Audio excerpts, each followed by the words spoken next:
هي صفقه حمزه عبد الكريم كده خلاص شبه باظت. انت مش فاهم الدنيا فيها ايه، تعالى احاول انا افهمها لك في سكه دقيقه، دقيقه ونص كحد اقصى. بص يا صاحبي، عقد حمزه عبد الكريم فاضل فيه سنه وشهرين او سنه وثلاث شهور بالظبط. تمام تمام. الراجل المفروض ان هو هيطلع اعاره نادي برشلونه لمده 6 شهور.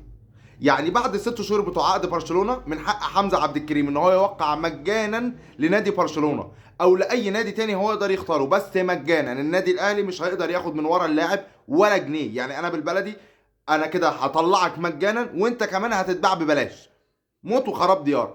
فالمفروض يا باشا اداره النادي الاهلي طلبت من وكيل اعمال حمزه عبد الكريم، قال له قبل ما حمزه عبد الكريم هيطلع يجي يجدد عقد في النادي لمده 3 سنين او لمده سنتين. وكيل اللاعب وابوه يا باشا طلعوا صرخوا وصوتوا، لا يعني ايه 3 سنين وحكايه وروايه، ليه 3 سنين ده كده كتير. فالمده خلصت من 3 سنين لسنه واحده فقط لا غير.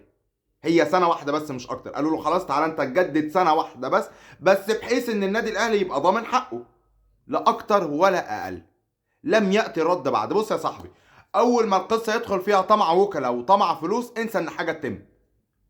رمضان صبحي بس على صغير باختصار شديد. لا النادي الاهلي هنا في النقطه دي بالذات، لا هو حقه انه يضمن حقه. بس شفت سهل، انا حقي ان انا بضمن حقي، سهله وبسيطه. بس كده يا صديقي، انا وصلت معايا المرحله دي، ما تنساش فولو لايك كومنت.